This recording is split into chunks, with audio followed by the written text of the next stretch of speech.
Do you want to know how to develop self-control in a child? Well, I'm Nicholeen Peck. I'm the creator of Teaching Self-Government, which is all about self-control. Self-control for parents, self-control for children, and in this video, we are going to be talking about how to develop self-control in a child.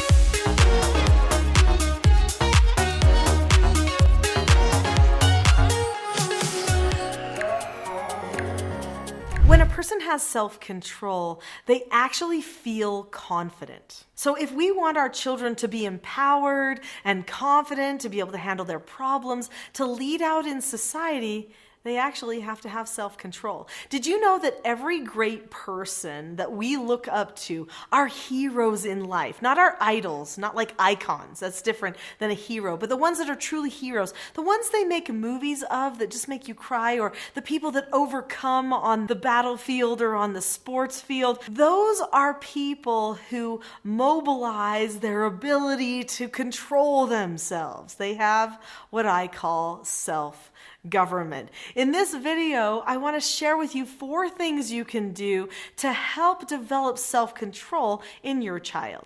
Number 1, teach your child self-government. They need to know what that is. What does it even mean to govern yourself? Self-government is being able to determine the cause and effect of any given situation and possessing a knowledge of your own behaviors so that you can control them. So what does that mean? That means that you understand cause and effect and you understand yourself, and you know where you mess up, and you're able to analyze where you should be improving. That's what it means to have self-government. When a person understands that self-government is the goal and that analyzing themselves is a healthy and safe activity that leads them toward becoming a better version of themselves, and that that's desirable, then they're ready to embark upon learning self-control. In order to create an environment where self-government can be learned and a person gets empowered to control themselves in all the aspects of their lives, there is a certain kind of a tone and a certain kind of a structure that is required. The tone revolves around that feeling in the home of hopefulness, a feeling of love and acceptance, of trust, and mostly of calmness. We're going to talk about calmness in a minute and how you can truly help yourself and your children become more calm. But the structural elements are just as important as the tone elements. The family needs to know that their communication leads to the communication on the inside of the child. So the way the family problem solves or handles behavioral issues as a group also dictates what type of conversation is going to go on in the mind of the child. If you are going to have a child that controls themselves from the inside out, which is really the only way to have true self-control, then you've got to be having dialogues on the outside of the child that also relate to self-control. They're not emotional, they're not manipulative, they are good, principled, problem-solving conversations, which means you're going to need a structure that helps to hold up that problem solving for the family. In the Teaching Self-Government Parenting course, which is on my website, teachingselfgovernment.com, I teach about setting up an environment where self-government can be learned. Part of this structure is having meetings together as a family on a regular basis. So in our family, we have 3 different types of meetings. We also have 4 basic skills we learn and 5 teaching styles for correcting all of the behaviors. The children know all the meetings, all the teaching styles, and all of the skills for personal self-control. There are no surprises, no manipulations, just good, solid understanding, communication, and problem solving. This is what the structure has to be like. So let's talk about some of these skills. All right, before I get to my next point, if you're liking this, give me a thumbs up. Let other people know this is good stuff. Okay, so on to my next point. What skills do you need? So there are 4 basic skills. I'm not going to talk about all of them right now. That would take too much time. But when you're talking about self-control, the most basic of all of those 4 basic skills is learning how to follow an instruction. So when you follow an instruction, you look at the person, keep a calm face, voice, and body, say okay or ask to disagree appropriately, do the task immediately, and then check back.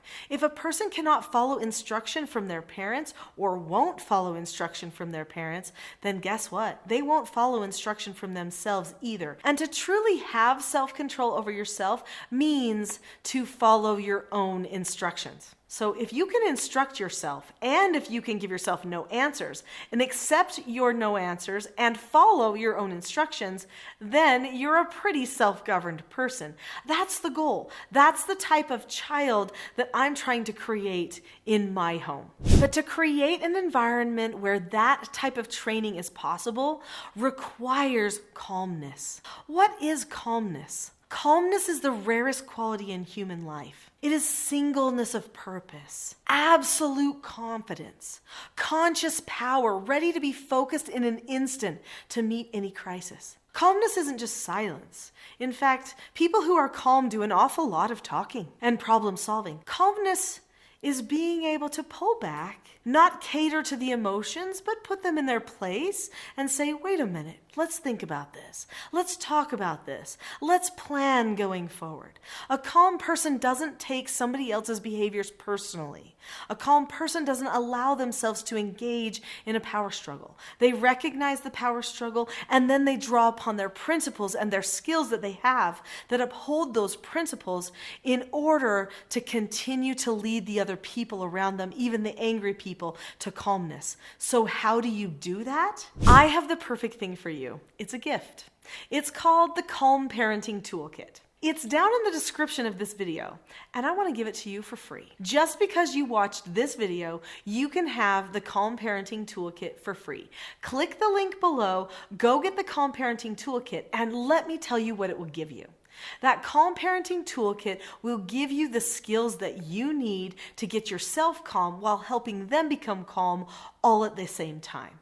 If you want your children to learn self-control, they've got to master the number one thing that they can control, which is themselves. Just the other day, a father was talking to me, and he said, Nicholeen, my 2-year-old always screams before bed because she's so tired. But we started learning about calmness and keeping a calm face, voice, and body. We taught that to her. And now we can say to our 2-year-old, honey, let's be calm and let's talk about what you need and we'll get it for you and then we'll help you go to bed. And his little 2-year-old can say, I'm calm, Dad. I'm calm. Can you find my binky? I'm calm.